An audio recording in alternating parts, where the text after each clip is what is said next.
नाज़रीन, टंडे मोहम्मद खान ज़िले इंतजामिया शहर के वाहिद तफरीही मार्ग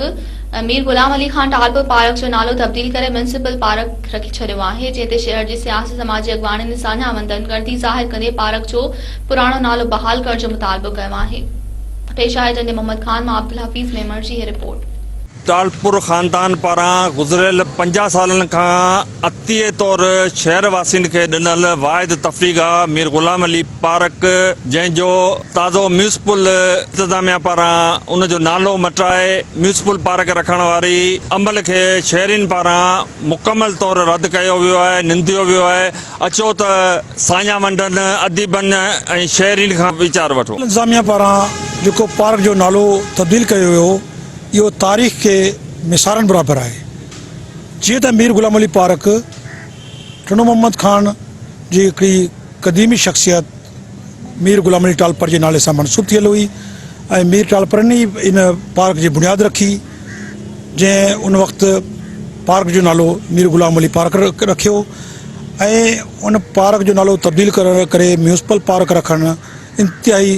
दर्जे जी जेको आहे आउं सम्झां थो कोताही आहे, इंतिहाई दर्जे जी नालायकी आहे। पार्क जो नालो आहे मीर गुलाम अली पार्क। असां जीअं ॼमिया आहियूं तॾहिं खां वठी मीरनि जी ज़ाती जेका सर्वे ज़मीन हुई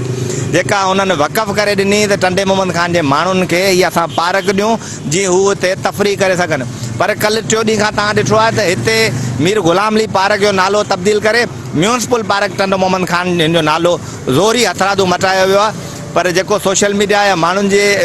जेको रद्देअमल टंडे मोहम्मद खान जा माण्हू आहिनि मजबूरन अॼु उहो म्यूनिसिपल बि ठाहे, पर मीर गुलाम अली पार्क जेको नालो उहो तव्हां ॾिसंदा हूंदा त उहो नालो लिखियलु कोन्हे को। म्यूनिसिपल जी लाइब्रेरी जेका आहे उन ते कब्ज़ो थियो पियो आहे। म्यूनिसिपल जी जेका बाज़ार में दुकान हुआ उहे सभु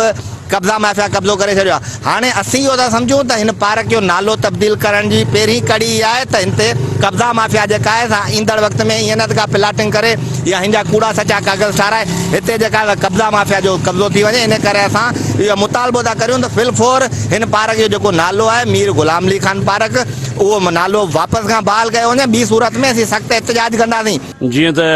ही तारीख़ी शहर टंडो मोहम्मद खान मीर साहबनि जो आहे ऐं मीर साहब हिते जेको बि कमु कराईंदा रहंदा अचनि उहो दुनिया जे ऐं टंडो मोहम्मद खान जे माण्हुनि जे अवाम जे अॻियां आहे। हीउ जेको मीर गुलाम अली पार्क आहे उहो मीर साहिबान पंहिंजे ज़मीन पंहिंजी ज़ाती मिल्कियत जे हिसाब सां टंडे मोहम्मद खान जे रहवासियुनि लाइ हिकिड़ी सहूलियत करे ॾिनी हुई त टंडो मोहम्मद खान में पार्क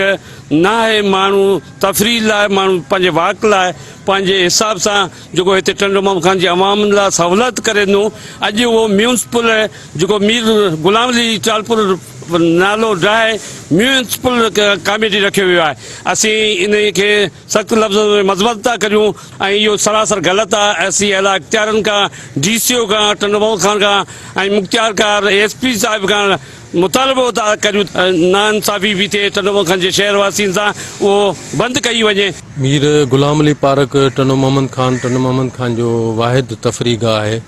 जिते न रुगो नंढड़ा मासूम ॿारड़ा पर असांजा खोड़फारा बुज़ुर्ग तफ़री जे हवाले सां तोड़े पंहिंजे सिहत जे हवाले सां हिन पार्क में वॉक वग़ैरह कनि था। ऐं उन हवाले सां आउं सम्झां थो त मीर गुलाम अली पार्क टंडो मोहम्मद खान जी टालपुर ख़ानदान जी ज़ाती मिल्कियत हुई, जेका 1973 में मीर गुलाम अली खान टालपुर तरफ़ां टंडो मोहम्मद खान जे मोविज़ीन जे तरफ़ां जेको हिकिड़ो वफ़द वियो हो टंडो मोहम्मद खान जी ईदगाह जे हवाले सां तोड़े टंडो मोहम्मद खान जी पार्क जे हवाले सां पोइ मीर साहबनि ही अते तौरु हिन क़िस्म जूं जेके प्रॉपर्टियूं पंहिंजो हुयूं टंडो मोहम्मद खान जे टालपुर ख़ानदान जूं तोड़े जो आहे टालपुर टेक्सटाइल मिल हुजे, गवर्नमेंट बॉयज़ डिग्री कॉलेज हुजे, बॉयज़ हाई स्कूल हुजे या सरकारी अस्पताल हुजे, खोड़ सारा अहिड़ा इदारा जेके टंडो मोहम्मद खान जे टालपुर ख़ानदान जी जागीरुनि में शामिल हुआ ऐं उन्हनि अवाम जे फलाह ऐं बहबूद जे लाइ अते तौरु ॾिना। ताज़ो ई टंडो मोहम्मद खान म्यूनिसिपल कमेटी जे तरफ़ां मीर गुलाम अली टालपुर जो नालो मिटाए उनखे म्यूनिसिपल पार्क जो दर्जो ॾिनो वियो, नालो लिखियो वियो जेको टंडे मोहम्मद खान जे बाशोर माण्हुनि जे तरफ़ां, टंडो मोहम्मद खान जे रहवासियुनि जे तरफ़ां भरपूर क़िस्म जो हिकिड़ो एहतिजाज जेको आहे नोट थियो ऐं उन रद्द अमल में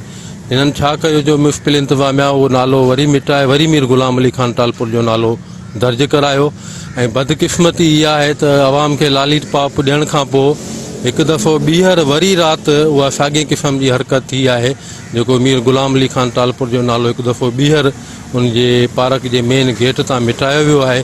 ऐं असां सम्झूं था त टने मोहम्मद ख़ान जे ॿियनि सरकारी असासनि सां जेके सरकार जी तहवील में आहिनि उन्हनि सां जेका जुठ थी आहे कब्ज़ा माफ़िया उन्हनि सां जेको असरु कयो आहे ऐं हीअ बि हिकिड़ी पहल आहे हिकिड़ो बुनियादी क़दम आहे त मीर ग़ुलाम अली जो नालो हटाए म्युनिसिपल पार्क लिखण जो हिकिड़ी कब्ज़ा ऐं सम्झा थो कब्ज़े जो सिस्टम आहे छो मीरनि सॼी ज़िंदगी पंहिंजी जेके आहे पंहिंजे टंडे मोहन ख़ान खे ख़ुशहाल रखण लाइ ऐं रौनकदार बनाइण लाइ पंहिंजूं जेके मिल्कियतूं टंडे मोहन ख़ान गवर्नमेंट जे हवाले करे ॾियूं। तव्हां शहरीन जा वीचार ॿुधा। कैमरामैन सप्तेन अली मेमण सां गॾु अब्दुल हफ़ीज़ मेमण, मेहरान टीवी न्यूज़, टंडो मोहम्मद ख़ान।